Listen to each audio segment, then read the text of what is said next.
There are people who grow up, but never outgrow the harm. People who walk through life with the quiet ache of children who were never held right, never seen right, never loved right. People who learned to smile with broken mouths, to function with fractured hearts, to breathe around wounds that never closed. And if you watch closely, if you listen deeper, you can hear it, the soft, tired whisper inside them. I grew older, but I never really healed. There is a darkness that settles inside certain people long before they ever learn how to speak of it. It is a quiet, colorless kind of pain that lodges itself beneath the ribs and grows with them, inch by inch, year after year, like a shadow that refuses to detach. These are the people who drag childhood wounds behind them like invisible chains, not because they cannot let go, but because the body does not know how to drop what it once carried for survival. They are the adults who walk softly through the world, careful with their steps, careful with their words, careful with the way their presence might ripple around them, because long ago they were taught that one wrong move could turn comfort into chaos. They learned to breathe without being heard, to need without being noticed, to ache without being cared for. They grew into adulthood with the kind of tenderness that doesn't come from being nurtured, but from being broken in such precise, delicate ways that every piece of them learned to feel too much, even in silence. You can see it in the way they hesitate before speaking, as if weighing the cost of honesty against the danger of disappointment. You can hear it in the softness of their voice, shaped by years of swallowing their own emotions to keep the peace. You can feel it in their presence, a strange mixture of warmth and distance, openness and restraint, vulnerability wrapped in armor. They live like someone who has learned to carry fire in their hands without getting burned, because once, a long time ago, the flames weren't theirs, but they were forced to hold them anyway. Childhood taught them to be small, to be quiet, to be strong in the ways that make children age too fast. And so adulthood becomes an echo of that early training, a continuation of the performance they perfected before they even understood what the word childhood meant. There is no guide for people like this, people who grew up in houses where the walls were too thin to hide the arguments, where footsteps meant fear, where silence meant unpredictability, where love came with conditions sharp enough to cut. Their childhood was not a place they lived in. It was a battlefield they survived. And survive they did in clever, adaptive, heartbreaking ways. Some learned invisibility, shrinking themselves at the first sign of tension. Others learned hypervigilance, reading every shift in tone as if the world depended on it. Some learned to outperform, to overachieve, to become perfect enough that no one would have a reason to hurt them. Others learned to become caretakers, soothing the adults around them just to feel safe. And some, too many, learned to numb themselves, to detach, to disappear internally, because feeling too deeply was a luxury they were never allowed to have. These wounds do not dissolve when someone turns 18. They don't evaporate with age, they ferment. They discolor adulthood in a way that's both subtle and suffocating. They slip into relationships, friendships, careers, the quiet rituals of daily life. They turn simple moments into complicated emotional equations. A raised voice becomes a threat, even if it isn't directed at them. A long pause becomes abandonment. A small mistake becomes evidence of unworthiness. A partner's silence becomes confirmation of every childhood fear they're leaving. They're disappointed, they've changed, they've finally seen how flawed you are. People with childhood wounds do not react to the present. They react to the past wearing a different face. It's not that they are dramatic. It's not that they overthink. It's that their nervous system was wired to anticipate disaster. Their childhood taught them that danger rarely announces itself. It arrives quietly, disguised as normalcy, hidden in laughter one moment and rage the next. So as adults, they scan everything, every shift in energy, every unfinished sentence, every delay in response. They prepare for the worst, because once, the worst was the only thing they knew for sure. And yet the world calls them too sensitive, as if sensitivity isn't the natural result of growing up in an unpredictable emotional climate. It calls them clingy, as if yearning for consistent love was a flaw. It calls them cold, as if detachment wasn't something their childhood carved into their bones for survival. It calls them strong, not realizing that strength was not a gift, but a sentence, a burden they carried long before their shoulders were built to bear it. There is a loneliness that lives inside these adults, an ancient, childlike loneliness that doesn't understand time, logic, or reason. It is the loneliness of never fully being seen, of always feeling like a visitor in one's own life. They laugh with others, but the laughter doesn't sink into the soul. They love others, but love always comes with the fear of loss. They show up for people, but they rarely feel safe enough to be shown. They appear calm, but inside them is an ocean that has never known rest.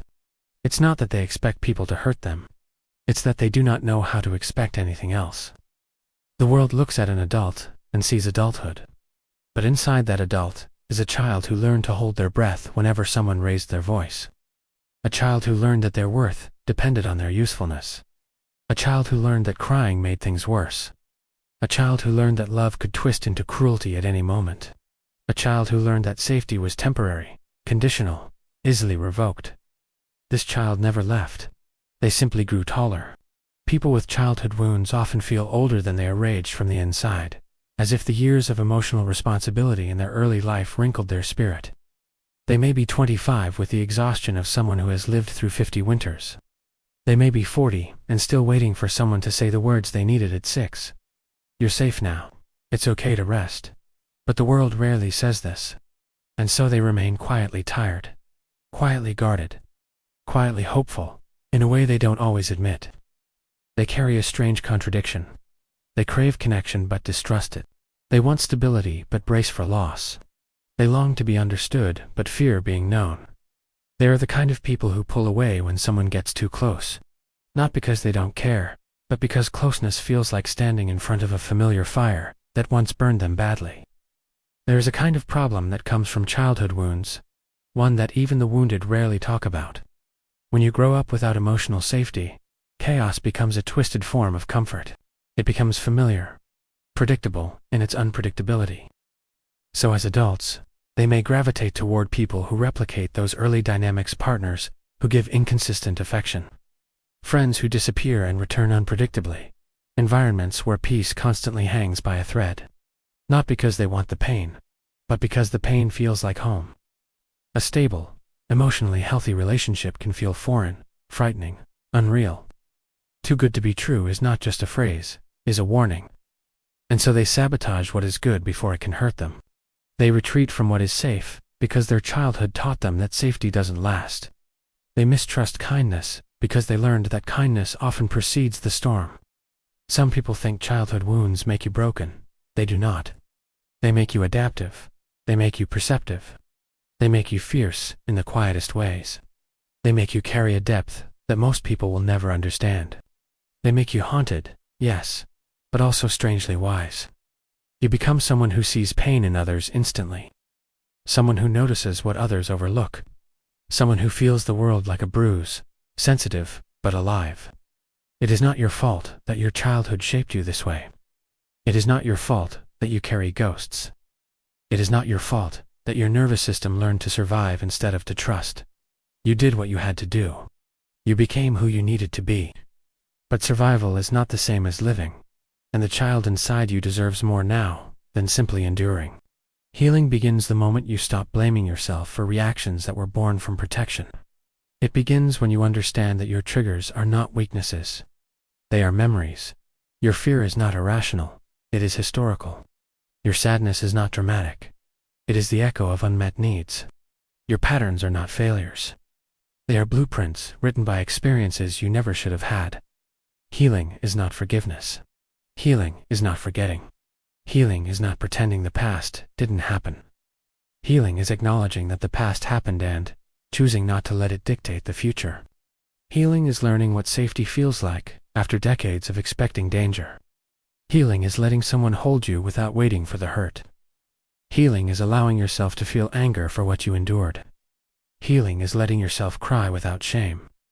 Healing is offering yourself the gentleness no one else did. Healing is giving that inner child the home they never had. Healing is terrifying for wounded people because peace feels so unfamiliar that it almost registers as danger. But slowly, very slowly, the body learns, the heart relearns, the mind rewrites. You start noticing that not everyone who raises their voice means harm. Not every silence means abandonment. Not every disagreement means rejection. Not every goodbye is permanent. Not every I love you is a lie waiting to unravel.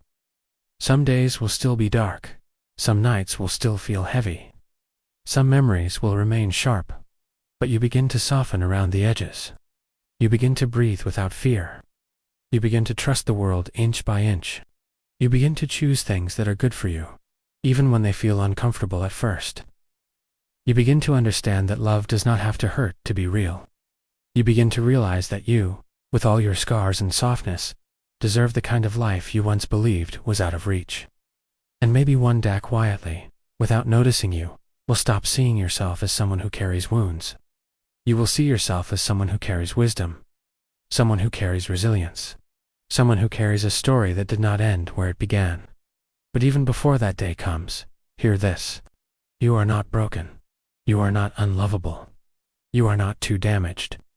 You are simply someone who learned to survive before you learned to live. And now you get to learn the rest.